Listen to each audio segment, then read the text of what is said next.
So roll call has been taken electronically. I have marked Josh as present because he's supposed to show up shortly. He's driving back from Milwaukee, but we may have to update attendance in the middle of this. This meeting of the Ripon Area School District Board of Education has been properly noticed in accordance with the open meeting law and state statute 19.84 and related legal references. The district vision, which we like to begin every board meeting with: one of Wisconsin's finest school districts, fostering excellence for all through innovation.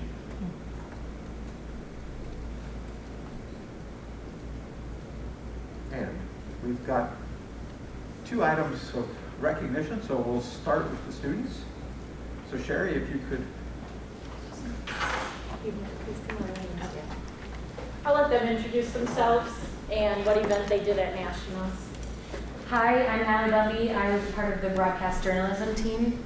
Hi, I'm Eva Baker. I was also part of the broadcast journalism team. I'm Adam Bannerty. I did the security and investments next. I'm Justin Mildebrand, and I participated in publication design. So I should clarify that these are our students, or some of our students who went to the FBLA Correct. Nationals. There was 11 of them total that went. And you can see Mrs. Myers got the presentation going in the background to show.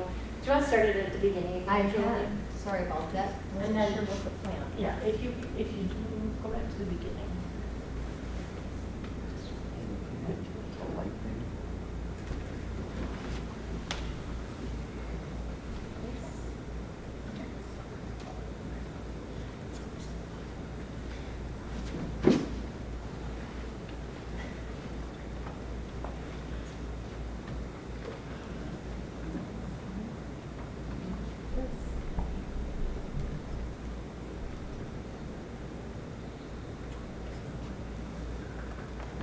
Business teacher is teaching me something. 23 seconds. Play, and I'll just play. You don't have to do anything. Oh, you're beautiful. It'll start.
That's me.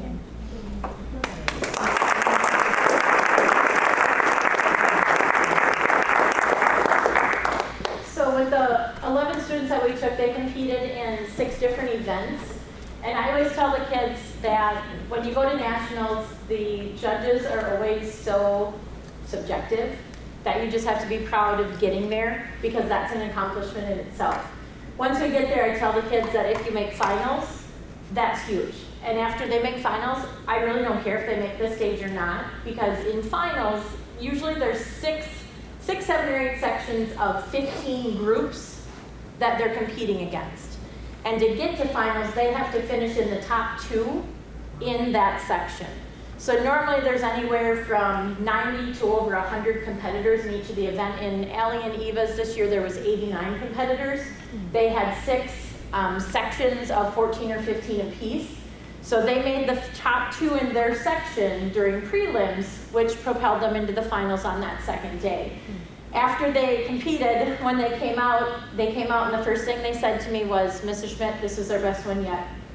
We're okay no matter how we do." And they said, That's all I need to hear as an advisor. That makes me proud that they've given everything they have, they've laid it on the table. And I said if they come home with a trophy, it's icing on the cake. So Saturday came, we did a ton of fun on Saturday. We went to Navy Pier, we did our escape room. That was our full day of being able to do whatever we wanted to in Chicago. And then we got to the award ceremony. And as soon as we got in there, they're like, Mr. Schmidt, we're so nervous. And I said to them jokingly, well, good thing your event is broadcast journalism because they give out the awards in alphabetical order. So they were like the 5th event once we got to the high school event. I said if it would have been like website design, we'd still be sitting here 3 hours later waiting. And so they call the top 10 to the holding stage. And so I always sit with my hands on my lap and I count my fingers. And it was 7 or 8 before they called that. Like I was getting worried that they weren't going to be called to the stage. And then all of a sudden it was Wisconsin, Baker and Bumby come, to the holding. And the rest is history. We got to see them walk across the stage, get that 5th place trophy, and the celebration began after that to celebrate that. The fun part is they're both juniors, so hopefully we can take them to Atlanta next year and do it all over again and come home with another trophy. They've already said, well, what are we going to do next year for an event? Because they placed in the top 10, they can't do the same event next year. They have to pick a new one. But all of the kids that competed, I've received their rubrics and their score sheets from their judges. Every single group scored well. Most of them scored in the high 90s or high 80s, low 90s. So my gut tells me they all just missed making it to finals out of their group. Adam on his objective test got 80 out of 100, and the top score in his event was a 90. So I'm guessing him as well just missed making the top 10 in his event. As an advisor, this is the largest group I've taken, and again, I want to say thank you to the board for allowing me to take them to a national competition. It's always a great time. When on that last day, they're like, we wish we could stay longer. This has been great, Mrs. Schmidt. We've made a ton of memories, and I tell them it's memories they're going to have for a lifetime, that they should soak it all in. And the other piece that I want to recognize, and you guys saw this in the June meeting, we had tremendous financial support from businesses and individuals in our community that allowed our 11 students to really not pay a whole lot to have this great experience in Chicago. And every year, it warms my heart that our community steps up and supports these kids in the way that they do financially to allow them to have a trip of a lifetime. Because for some of them, it may be the only time they get to that city or take a trip like this. And so I always make it that I want it to be a trip of a lifetime. I pack as much as I can into the days to experience the cities that we're in. And the other piece, which they don't know, is that way it keeps them out of trouble too, because I've got them occupied. They don't have time to get into trouble. So on behalf of my FBLA organization, thank you again for supporting us and allowing us to go. These are great kids to take, and I look forward to this year to see what we can do and get us off to this year. It's in Atlanta, Georgia, so hopefully we can take a group as large there and bring home some more hardware to add to the FBLA Ripon list that has been started. So thank you.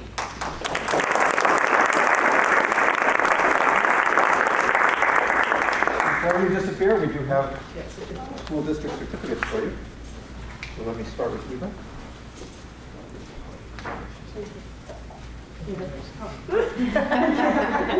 Adam? Congratulations. Allison? Well done, Allison.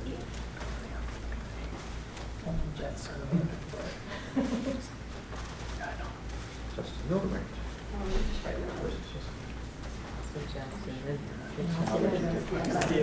Thank you.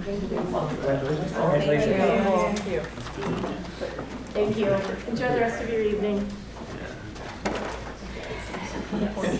Before you leave, Sherry, I just Yes. want to recognize you for the outstanding job that you've done year after year. Thank And you. it really shows with this success that you've had this year. Thank So you. congrats to the students and thank you, Sherry. Absolutely.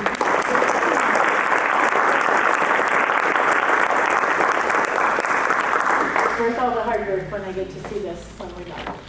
Adam and Justin, Thank you. All right, guys. All right, now we do teachers. So unless you guys have an order, I'll start with Tanya. I believe we Rick, have why don't you have the order? Friday, she has a rehearsal in Oshkosh. So Hope, if you stand up. Oh, sure. Hope Larson is our new band teacher at RMS. Hope graduated from UW Oshkosh in 2019. She previously taught 612 band in Sparta for the past 3 years. And in her free time, Hope enjoys cooking and hiking, and she currently lives in Paddington. So, welcome, Hope. Thank you.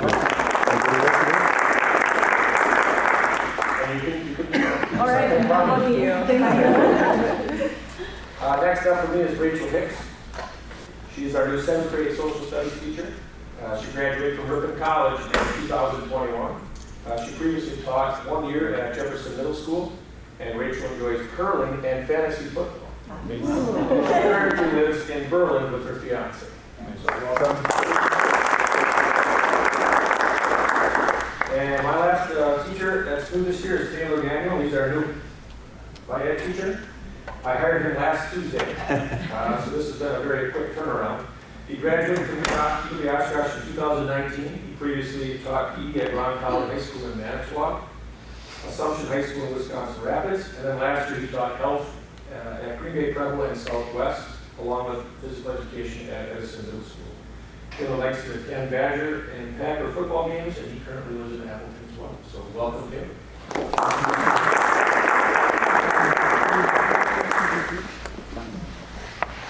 Apparently I started with Pat, and then they're introduced to I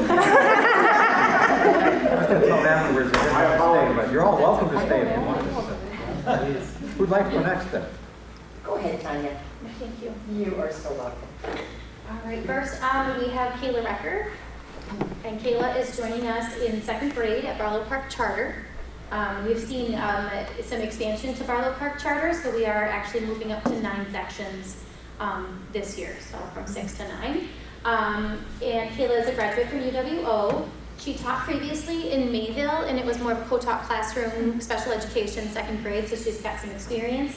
And she got engaged the same week that she was offered a job on our team. Yes. Which one was more exciting? I prefer not to ask that.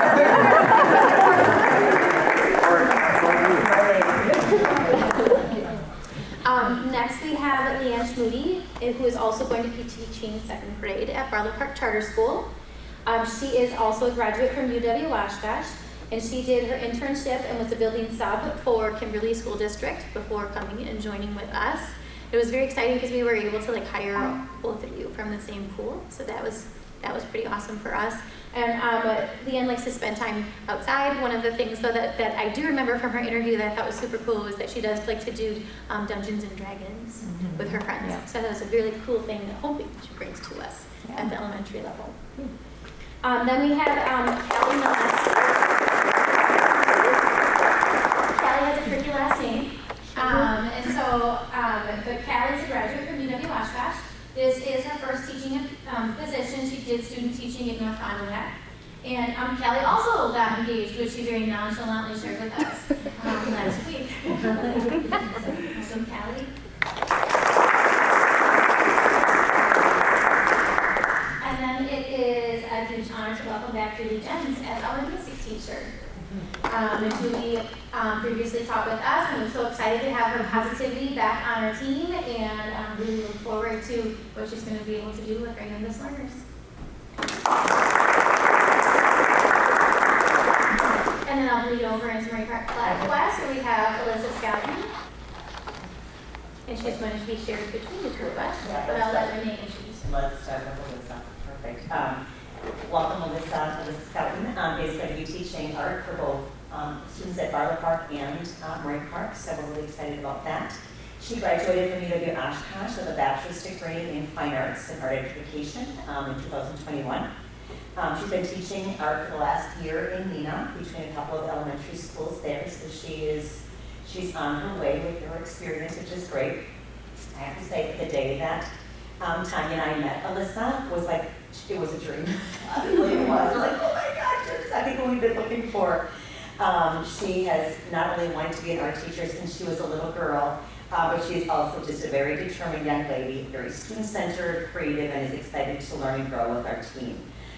This is not to mention that we're happy that we can cover commute time back at over 7 hours a week, so it'll save for that time in just life in general. And as a side note, if you are intending to go to the Green Lake Festival this fall, make sure that you stop by. Alyssa is going to have her booth set up there for the first time, so you might find her there.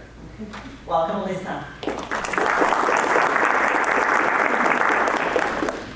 I do have to add in, it was at the same moment where I was teaching, of course, this summer at UW Oshkosh, and my class knew that I was looking for an art teacher, and the following week it was like, you stole my art teacher.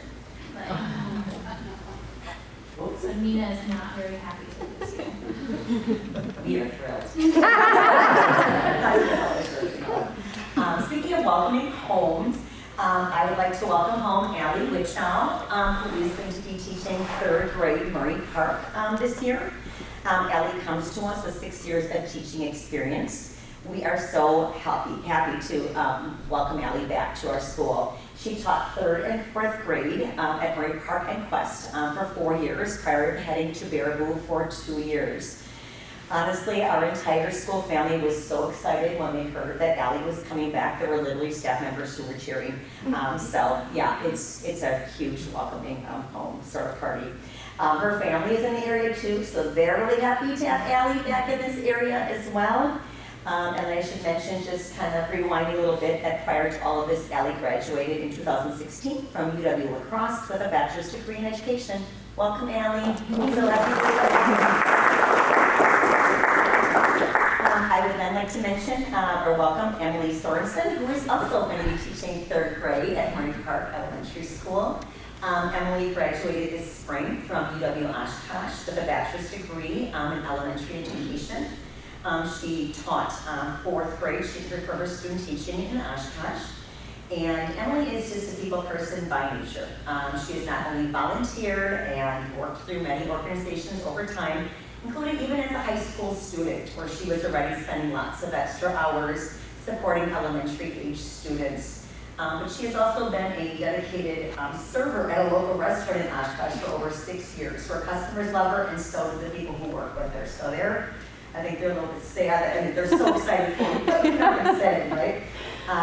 Then I just have to mention too, again, we go with the people connection, that it's kind of cool. Emily's a big family person, and in particular, and in her role as an identical twin. So yeah, so kind of a fun fact about Emily. So welcome, Emily. Thank you.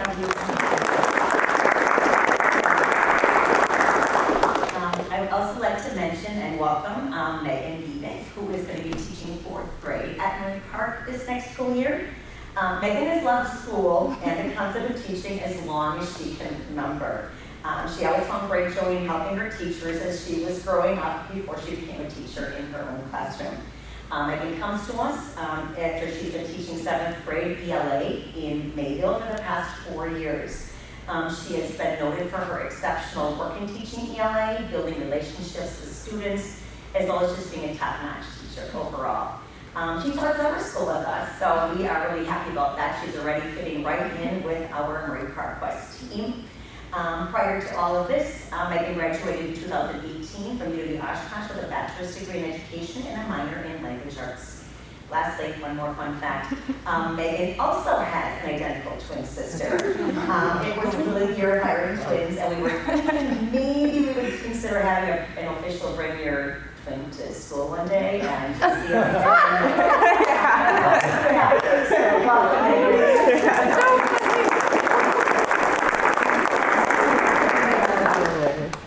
And last but not least, I would like to welcome Brooklyn Markowski as our 5th grade teacher in Quest this year. We are very happy to welcome Brooklyn to our school. She graduated in UWO this past spring with a teaching degree and a minor in Spanish. She did her student teaching in Menasha.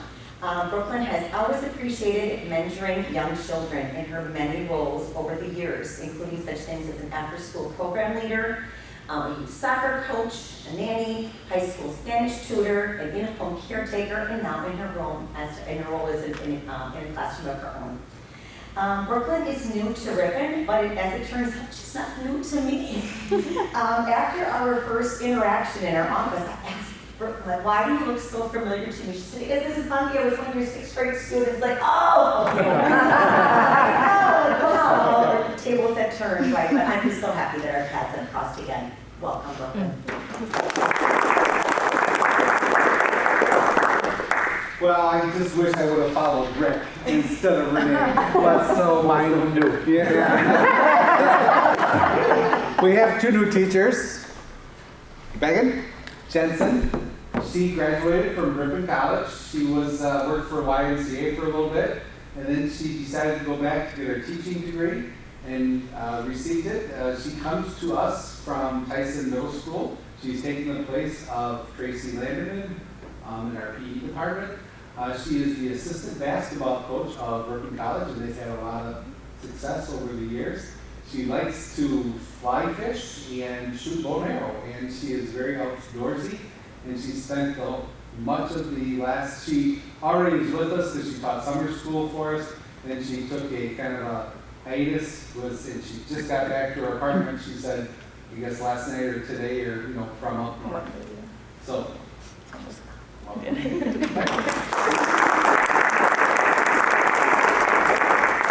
Jessica and Mag Dance. Meg dance. Oh, that's pretty good. And Jessica is taking Natasha Paris's place as our agricultural teacher. She graduated from River Falls. She did her student teaching in New London. She comes from a very strong FFA program, Liga Fairmont. I did go to the state convention this year, and all the awards, there were many Liga Fremont people there, so she comes from a very strong program there. She likes to travel. She traveled out west. She loved all the states there. She is very dedicated to FFA. She lives it, breathes it, eats it, all those kind of things. So welcome, Jessica.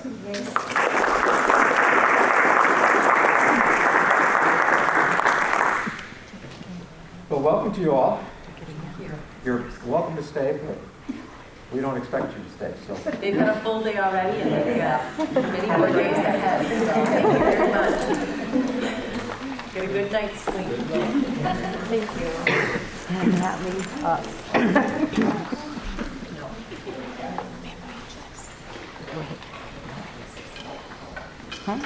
there are no written comments. Me too. And no sign up. No speakers who have signed up. There is no objection. We will adopt the agenda as it's presented. Are there any objections? All right, the agenda is adopted.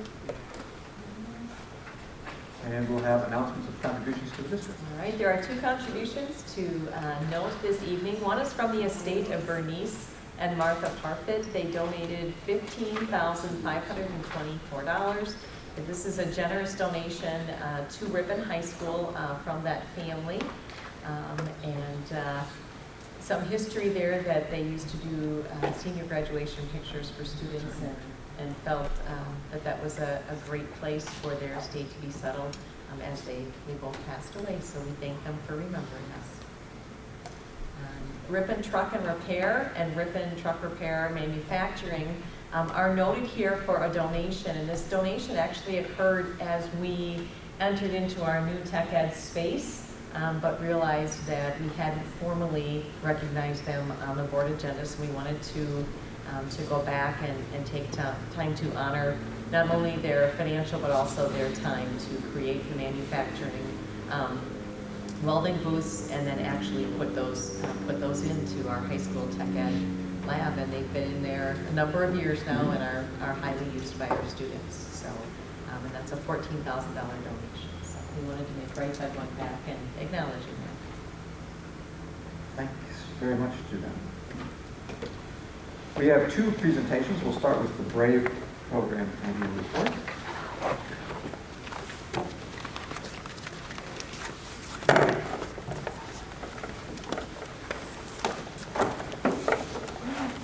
I guess we'll start with some introductions just in case everyone's not familiar. So I'm Eliza Stevenson. I work for the Ripon Middle School and the BRAVE program and coordinating Camp BRAVE as well.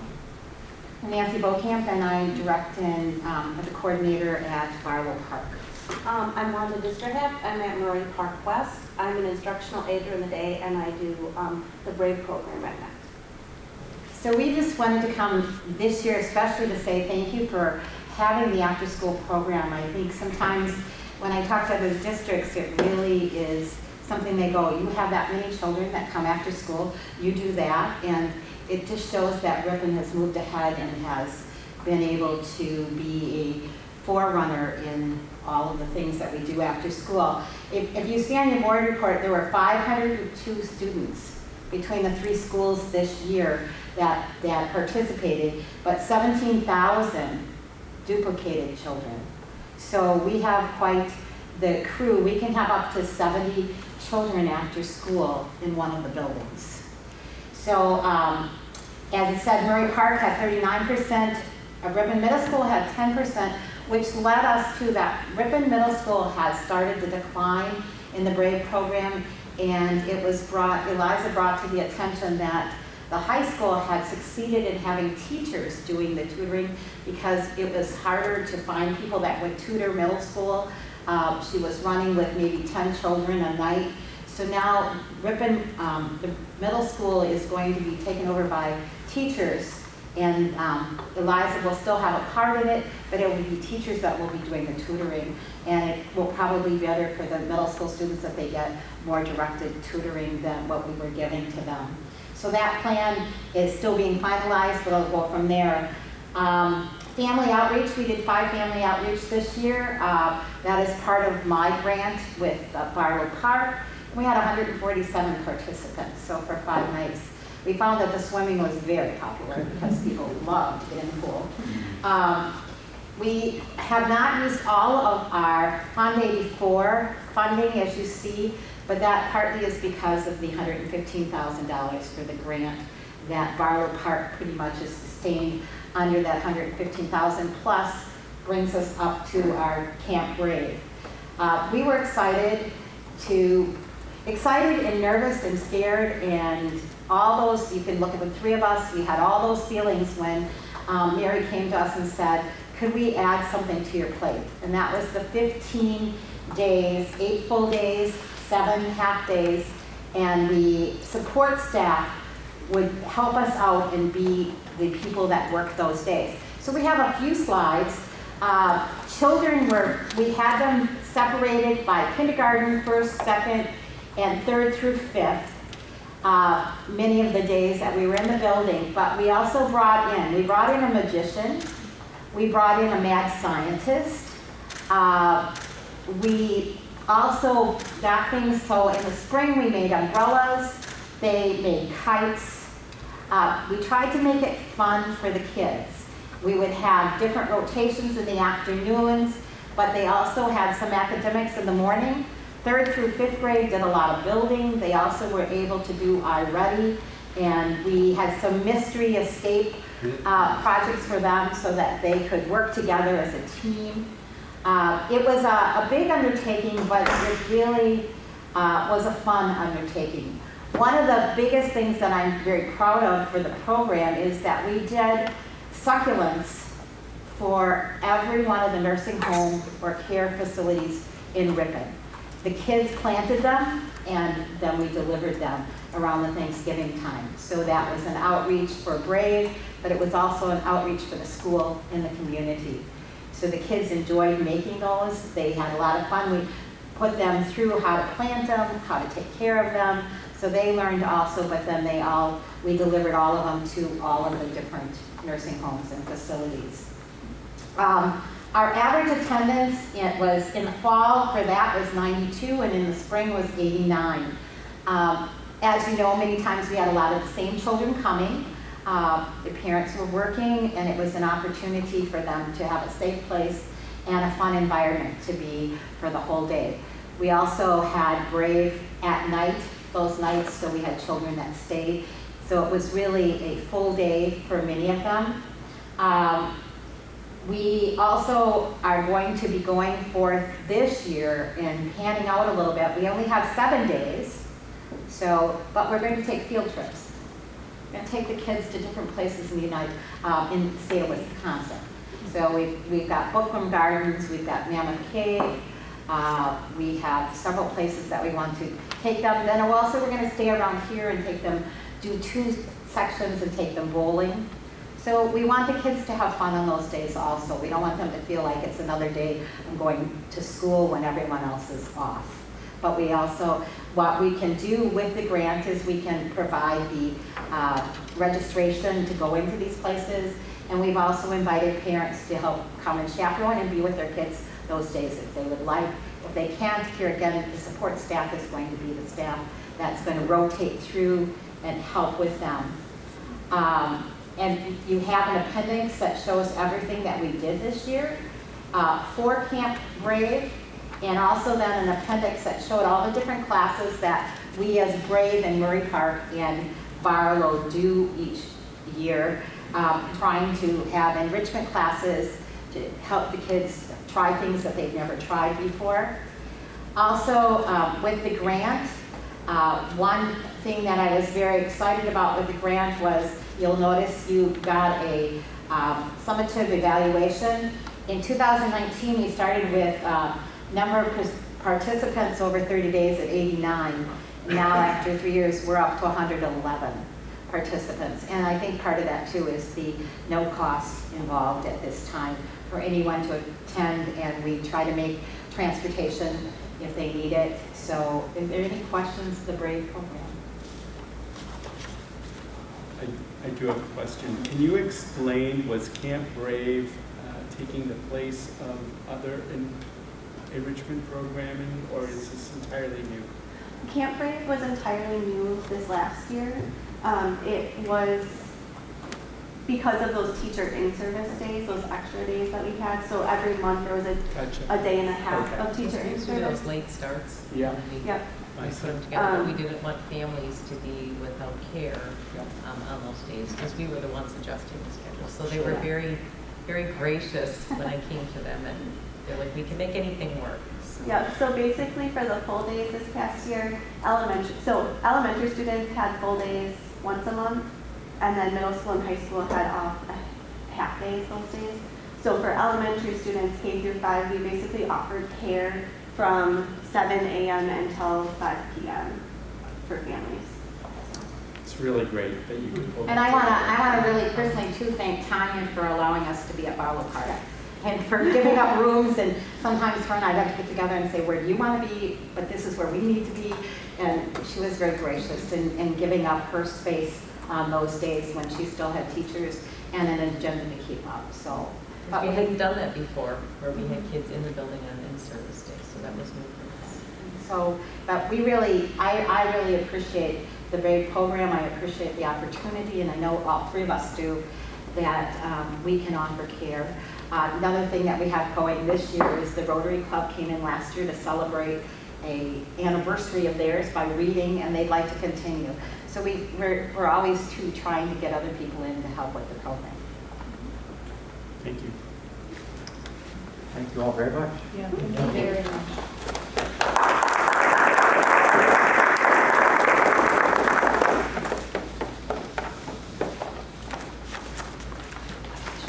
And the other presentation is the survey results. This is virtual presentation. Okay. So he is on the line. All right. Perry, can you hear me? I can hear you just fine. Can everybody hear me in Ripon? Yes, we can. Yes, thank you. All right, that sounds great. So good evening, everyone. I know you know me. We did a good video for you on June 27th as well, but my name is Terry Hibner, and I am the lead survey strategist for the Donovan Group. I am sorry that I can't be in Ripon in person, but I am in Southern Ohio. You can see my hotel background behind me here. However, it's great to be with you virtually and share the results and analysis from the recent community survey we administered on behalf of the Ripon Area School District. I know you have this in your expanded agenda. It's already been shared with the board, but I'm going to share my screen so that I can see the survey results as I'm doing this. So, could just take a second.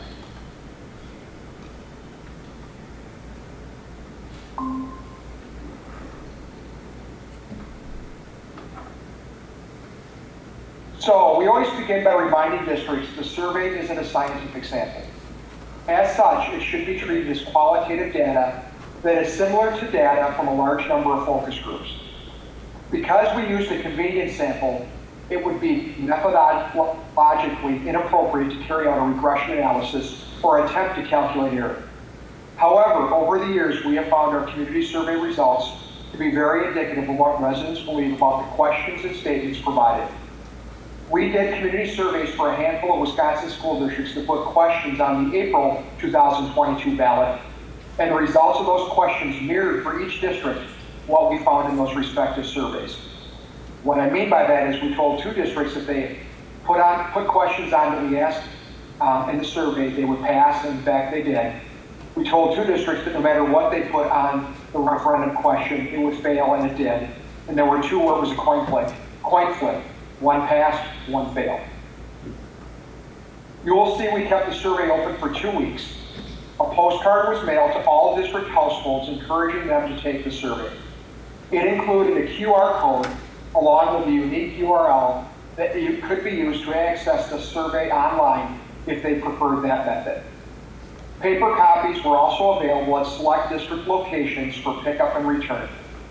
The district also sent out email reminders and used social media and other communication tools to continue to remind residents to take the survey. Before we look at the data, I will remind everyone we set up 3 groupings. The first column on the next few slides shows the percentages for all 247 residents who completed the survey. The second column shows the percentages for the 82 residents who were part of the comparison group. Current parents of preschool or school-age students, employees, or students are not part of the comparison group. The comparison group does include parents of former district students, along with grandparents of current students. We usually wanted at least 25 to 33% of survey takers to be in that group, and for Ripon, that number was right at 33%. We also include a third column, which provides a weighted average of those who are affiliated with the district and the comparison group. In most districts, about 70% of eligible voters do not have a direct affiliation with the district, which is why that group was given a 0.70 weight. Those who are affiliated with the district received a 0.30 weight. More than 82% of all respondents and more than 79% of the comparison group indicated they were well informed or had some familiarity with the school district's financial situation. This indicates the district has done a good job of informing the community, but there is still a good opportunity for the district to continue to engage the approximately 17 to 21% of stakeholders, depending on the group, who have no familiarity, and do that in the coming months. In most cases, a percentage of respondents who strongly agree or agree to this statement tends to be higher than the support for specific solutions. This statement often sets the ceiling for support for specific solutions. As we often witness, the all-respondent group, which is parent-heavy, is almost always more likely to agree or strongly agree that needs must be addressed now. However, to have more than 81% support from all respondents, nearly 77% support from the comparison group, and more than 78% support from the weighted group believe the school district's most urgent financial needs must be addressed now is encouraging. Nearly 67% of all respondents indicated they would definitely or probably support an operational referendum question in November. The comparison group still has more than 56% support, and the weighted group has more than 59% support, which bodes well for the district if the right solution and tax impact are determined. I'm often asked by districts why this number is lower than the previous statement. That is because this question tells residents a referendum question may happen soon, whereas the prior statement did provide a potential timeline. More than 65% of all respondents would support an operational referendum question to increase the revenue limit by approximately $545,000 if it had a tax increase of $0 per year on each 100,000 of assessed property value. More than 52% of the comparison group also supported this option, and the weighted group support was almost 57% support. Again, this is very encouraging data, especially seeing support for a specific solution drop by only about 2% by each group compared with the previous statement. So between that question, question 5 and question 17, we asked a series of demographic questions which helped us determine what groups people go in. And then we asked some communication questions. I didn't include that data in this report, or in this presentation, but it is in the report, obviously. I felt this slide was a very important one to include as well. More than 90% of all respondents and more than 91% of the comparison group are satisfied with the district. We normally see a drop of 10 to 15 percentage points with the comparison group. So to see that group rate the district even higher than those with a direct affiliation to Ripon Area School District is very impressive, and you should feel very good about that. These are also numbers we don't normally see, especially the past couple of years due to the pandemic. Most districts we have worked with this year are seeing 70% satisfaction levels among all respondents.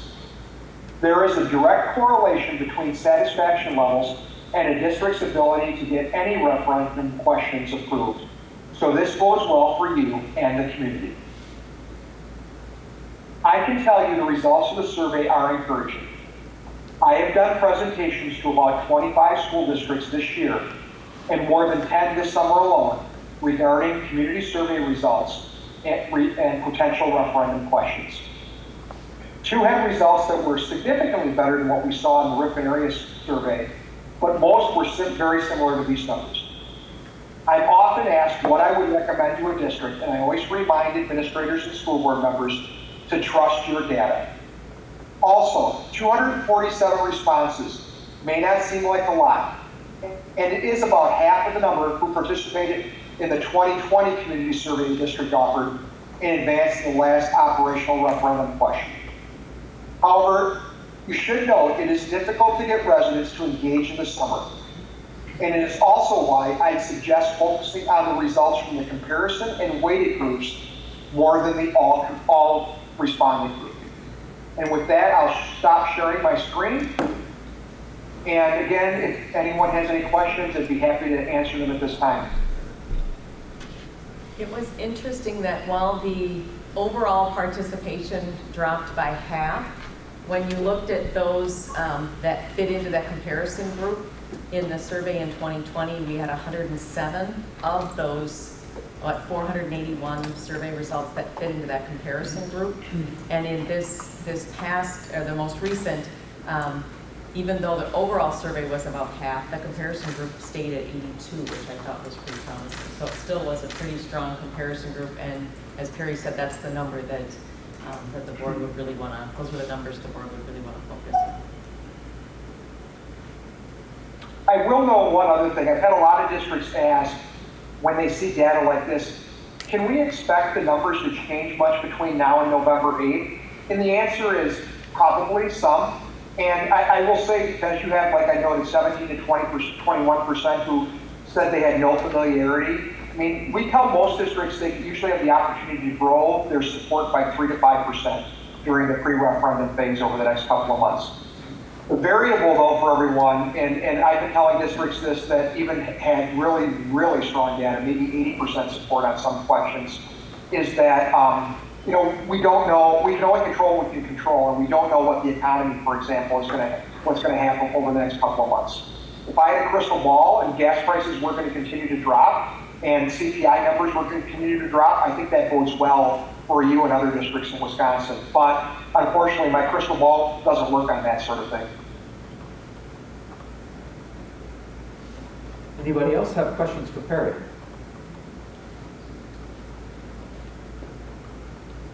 All right, thank you very much, Perry. Thank you for the time. I've got another meeting to jump to. Appreciate all of you. Thanks.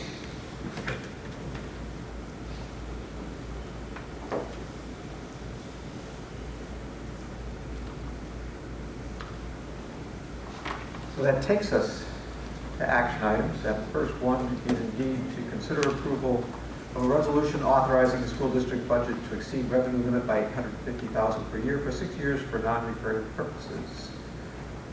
Would anybody care to make a motion to get that on the floor? So moved. Second. Betsy? Yes, second here. All right, discussion.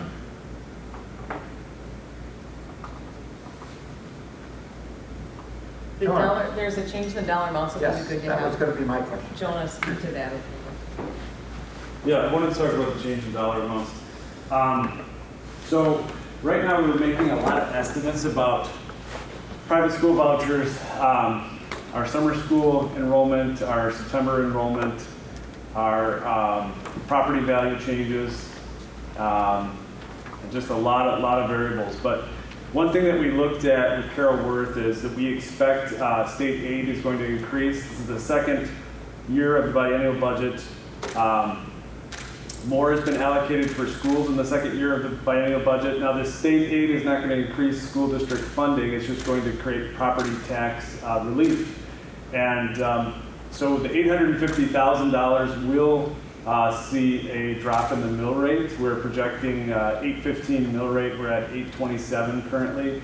So it'd be about a $12 per $100,000 in property value difference, a decrease. And so anyways, we'll be at a new all-time low we project for the property values, for the mill rate. And we're projecting that, this would, if the referendum passed, it would give the district $850,000 of new operating revenue to replace the federal ESSER funds that are disappearing, so that we don't have to cut our staff that have been able to help us recover from the pandemic and the effects of the pandemic. The two options for the resolution for the budget, we'll get to later. I think we might talk about that later, unless you think we should talk about that. Okay. So we have two budget resolutions that are identical in the total tax amount.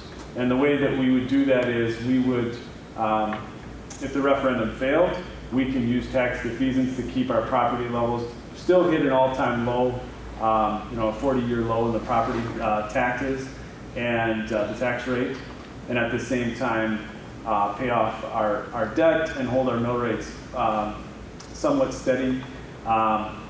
If the referendum, it would provide the district some options, and in the future could continue to lower the mill rate going forward. So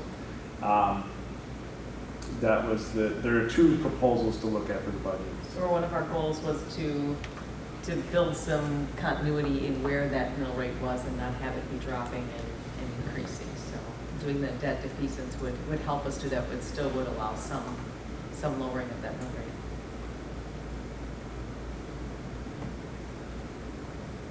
Any questions on that? Or? Okay.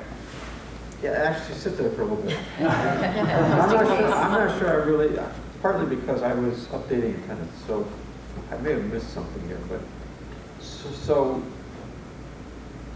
what's the effect of raising this to $850,000? What's the effect on the mill rate? It's going to lower the mill rate. Yeah. Because we have large amounts of property growth, okay? Now, so our district property is expected to grow 10%. We were projecting earlier on at 4%. That's all we've seen in the last several years. But we're projecting 10%. Now, the state is growing at 14%, so that's actually a good thing for us. As far as, it's good from the standpoint that we will continue to benefit from high levels of state aid going forward, because we're not an outlier that the rest of the state is not growing as fast as we are. They're continuing to grow faster than us, which means we'll continue to receive lots of state aid to lower our property taxes. So I think of it as a positive thing. But we had larger than expected property growth. That was one of the things that allowed us to raise that amount. We had larger than expected state aid as well. And the state aid is going to be based off of the prior year's property value, that helps us as well. So there's a couple things there. And then going forward, we think that the plan that we have is going to allow us to continue to help stabilize the mill rate. We don't expect it to bounce around. But we don't know what's going to happen with the next biennial budget at all. But we think that we have some ability to kind of control that and stabilize the mill rate going forward too. So, so it's kind of I think it's a strategically smart plan. Of course, I would think. But it sounds like it's something that we can sell to the district, to the voters. I mean, it's not a, you asked us about this and now you're doing this. It doesn't change the bottom line for them at all. I mean, It actually improves actually it. improves Yeah. it, so it's something that we should be able to get behind and sell. in terms of Taxpayers are revenue. able to leverage more funds for the school district and actually have And still have some tax relief, Sometimes. which is good. Okay. That was the bit I wanted to get clear in my mind. Okay. I think Perry told us about the survey results. He said, I don't know that the dollar amount matters so much as what's going to happen with your mill rate. So, and we were projecting in the survey question that the mill rate would stay flat. Well, now we're saying that the mill rate's going to drop. And so the dollar amount's higher, but the mill rate's going to drop more than we expected. So I think the survey results are still valid with that higher dollar amount. And he kind of indicated that he didn't think the dollar amount mattered so much as what the other things we were talking about. I think, Jonah, you've hit on the priorities of all taxpayers in the community as well, improving the public education for the students that live in this district, and also having some tax relief for themselves. Which is nice because everyone's feeling the effect Yeah. of inflation. Sure, it's kind of a win-win for everybody. Yes. Yeah. Thank you. More discussion or questions for Jonah? So there are two motions. I don't understand.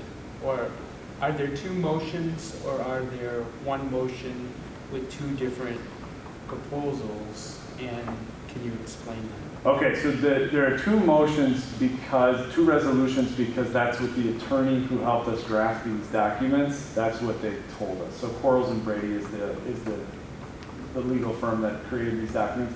So they said you have one resolution for the board to put it on the ballot, and then one to adopt it into as your referendum amount and your operational referendum question. So to me, they're the exact same thing, but Quarles and Brady legal firm said put these as two separate resolutions for your board. So if that's what you're referring to, those two resolutions or two items on the agenda. It's the same proposal. It's the same thing, yeah. One is the wording of the question. Is that right? Yeah, one of them focuses on what goes on the ballot and talks about the what the actual ballot question looks like, and the other one is the school board adopting that. This is what we want to achieve. Yeah. It's the concept. This is what we want to achieve, and then the second one is this is how we're going to ask the question. Okay. I understand enough to vote on it, I think. Are you ready to vote? You got yours, okay. All right. When I updated the attendance, it came up, so you should be able to vote right now, at least on my speed.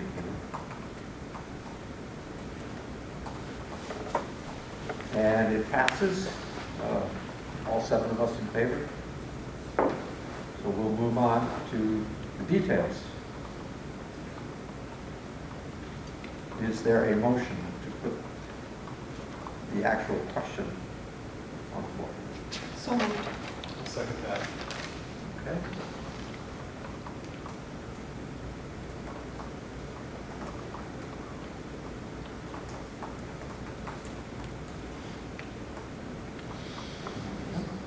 Discussion.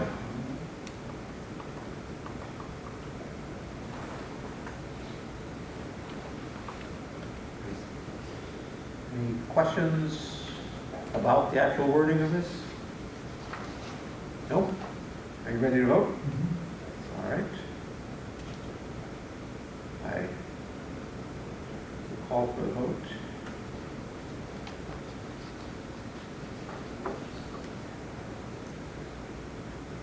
it also passes with all 7 of us in favor. Good. So now we'll go on to consider approval of a natural gas vendor. Why we want to change.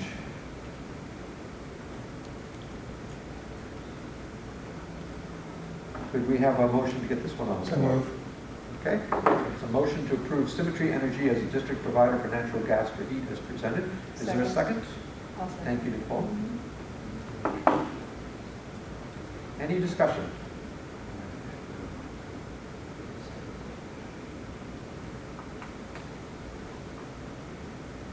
Seeing none, I'll call for the vote.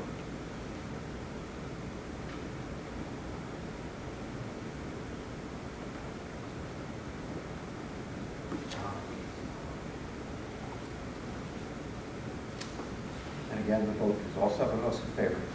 Passes.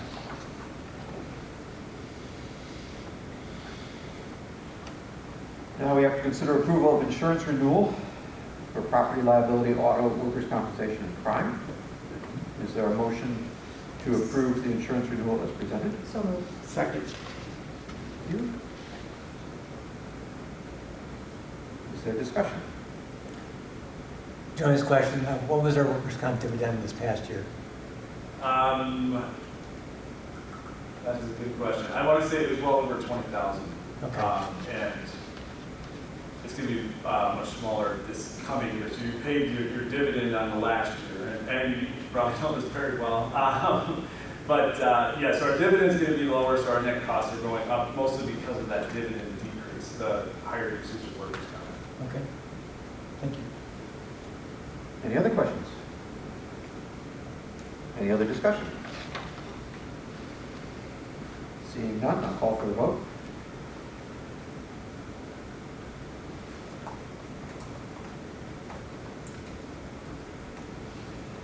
And again, all 7 of us in favor, it passes.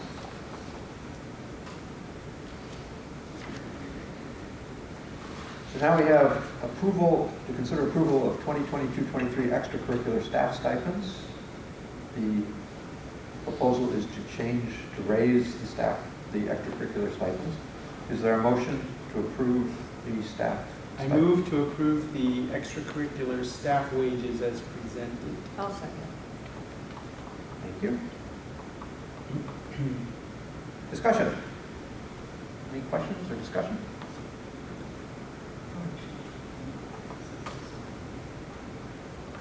I think it's important to keep up with adding, keep up with those stipends. I think we have to consider it. I have a personal request, but I don't know if the board would support it. When you present it, the next time this happens, or similar things, I'd like to see the median rather than the average, or in addition to the average. Because the average is so susceptible to outliers that I'm not sure I care about the average as much as the median. Okay. But in this case, I looked at all of them. Spoken like a mathematician. It's a good point. All right, if there's no discussion, no further discussion, I'll call for the vote.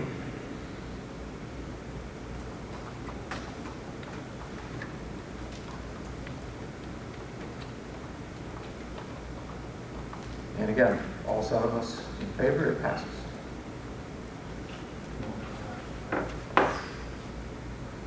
Teacher overload pay for 22-23. Is there a motion to approve teacher overload pay for Alex Paulson, Mark Bradley, and John Codraz? So moved. Second by Andy. Second by Nate.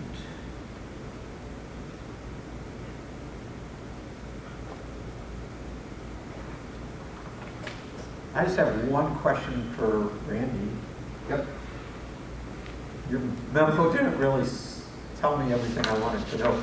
We have an extra section of tech ed. Is that what this is? No. I don't quite understand what's happening. So Jason Holman, he resigned to go into private business 2 weeks ago. And we were looking for a tech ed teacher.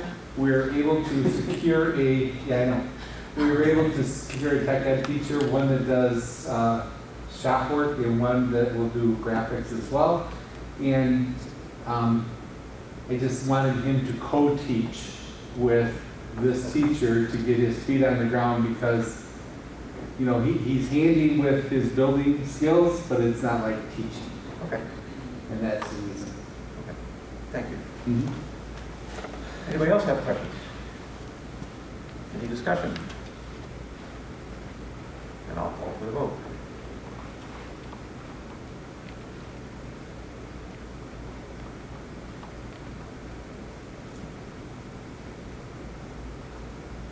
Passes 702.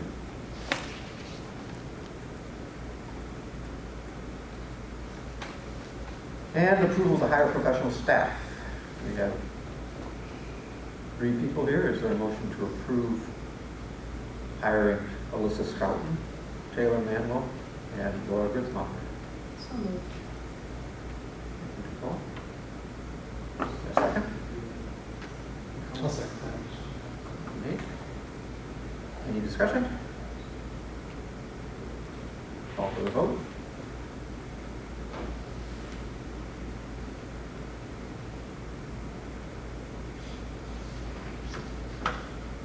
And they are all hired. We're still looking for one special ed teacher in the middle school, but otherwise I'm extremely fortunate to have wonderful candidates for our positions. That's not a position many districts are in, so very fortunate. And thank you for all of your support to make this a great district to be in.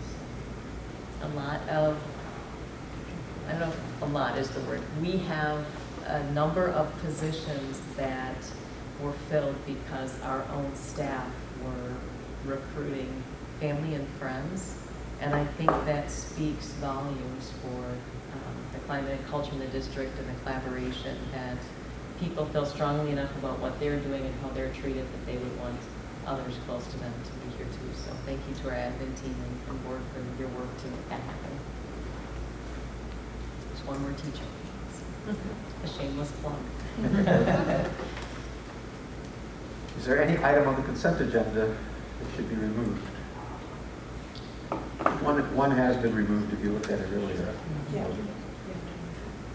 If not, I'll take a motion to approve the consent calendar as presented. Move to approve.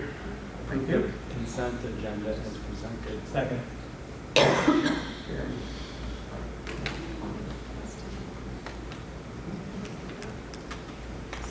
you may vote. Since it popped up. There we go.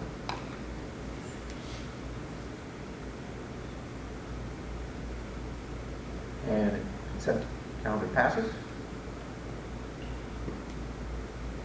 There was one item removed, and that's the consider approval of 2022 Friendly Public School Award announcement. Is there a motion to approve the announcement as presented? I move to approve the announcement as presented. Thank you, Gary. Is there a second? Second.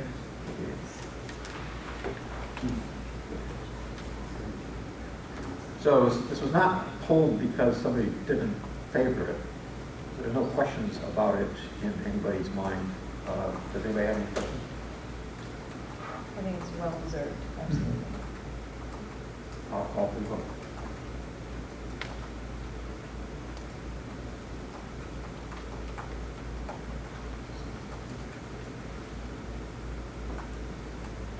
And it is approved 6 in favor with 1 abstention.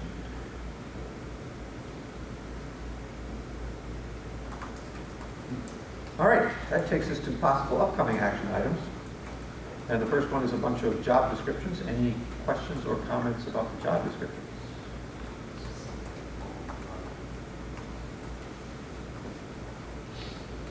Okay, you get one more chance later on anyway to come back to it next month. So we'll move on to Superintendent. Yeah, and really our legislative update, CDC has some guidelines out for COVID. Our plan is to move forward this year as we did at the end of last year, not requiring vaccinations, not requiring testing, but really working with families to understand which symptoms they would, want to consider having their children be home for, and really watching to make sure that those symptoms are improving and that there's no return to school until they're child has been fever-free for 24 hours. So, we are able to partner with PHS this year to offer still free testing on site. We're likely going to look just at antigen testing, and it would be just for staff and students, and it would be a take-home test. So if they're not feeling well or want to take a test, they can take a test home, and they'll take care of that at home so that they know the results, which will ease up on the demands of our nursing staff, not having to do the additional testing, and we won't actually run a testing site. At the end of the year, we had 2 testers that were provided for us at no cost to the district, but there were days where there just wasn't a lot of testing going on compared to January, where it was hard to stay staffed and keep everybody apart. And, so we're thankful for that, but wanted to provide you with that update. And if that at some point during the year we need to do something different, we'll come to you as needed, either at a regular board meeting or a special board meeting if we need to change our procedures. And we know we have all of our strategies that were in place last year to get those up and running. We have been paired with the vendors, so if at some point we need to set up a testing site, they can get that turned around in just a matter of weeks for us. So. All right, I just had a question then. So would the school nurses have the tests like in the nurse's office, and then the parent would request the test when the kid feels sick? Exactly. Very good.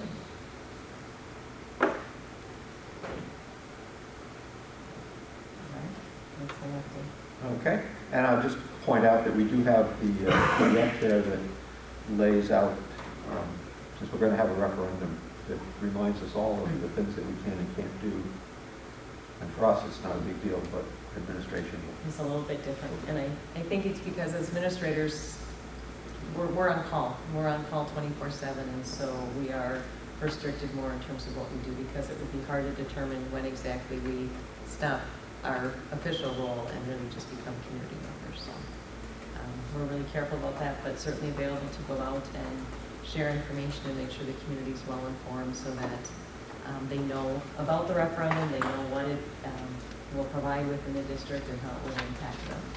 So if you have groups that you would like Joan or I to go out to speak to give them information so that they're well informed, please let us know. We'll get those on the calendar. That's going to be a top priority for us so that our community, again, feels really comfortable when they go in to make a decision that they're well informed. All right, we'll move on to business-related reports. We have the final budget report. Any questions or comments about the report, or Jonah, anything that you think we should make sure that we know? Not in particular. Revenue was 100% of projections, and so was expenses, which I was I don't have anything in particular to point out. I will say that we know that expenses are constantly going up, both for wages, but also for purchase services like transportation costs are going up. Just something to keep in mind, that we know that our revenue streams are frozen. We have the ESSER funds to rely on right now, and so if we can pass that operational referendum, that's really going to help us in a time when our revenues are frozen and allow us to push ESSER funds forward. So, but anyways, that's all I would say about the current year budget. Thank you. I have a question. When's the last time we've updated the budget? We updated it in April, I want to say. Okay. So, as you said, it's 100% revenue and expenses. That's true. Please? That's true. That's fantastic. No, but you're making a good point. We updated it in April, so it was. Well, still though. Yeah. No, it's good. Okay. You did a nice job. I thought you were. It's confident. It's not my projection from October. Okay, I see what you're saying. I can't even give a compliment. Yeah. Just take it, Joan. All right, we'll move on. And the other report is the food service report. Any questions or comments about that? Looks good. All right. Then we have information the Barlow Park Charter School Performance Measures and End of Year Report. Any comments about that or questions about it?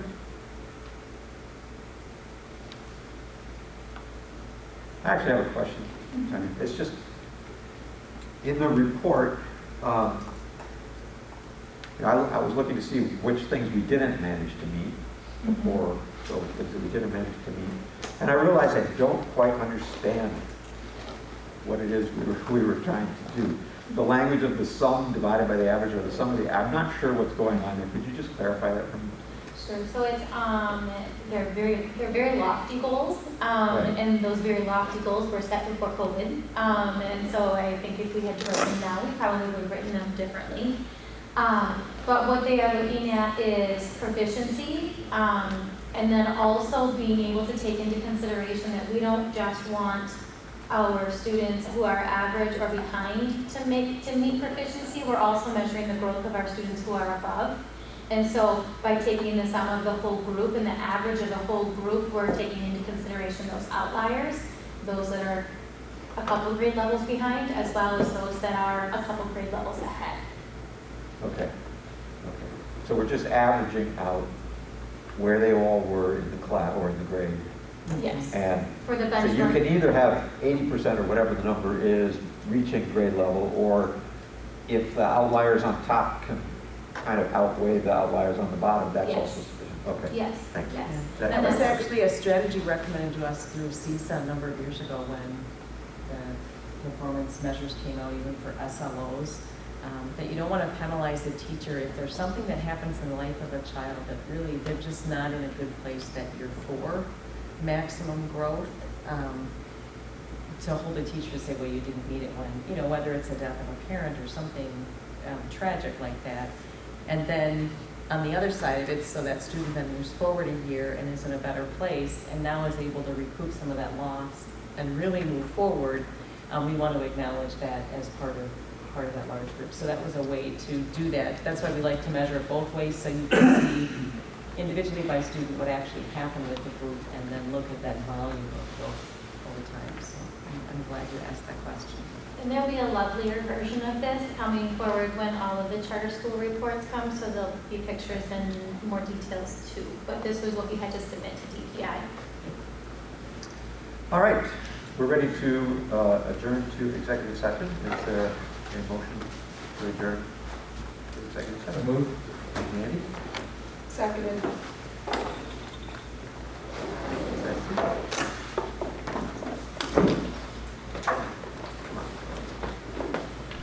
And I'll call for the vote.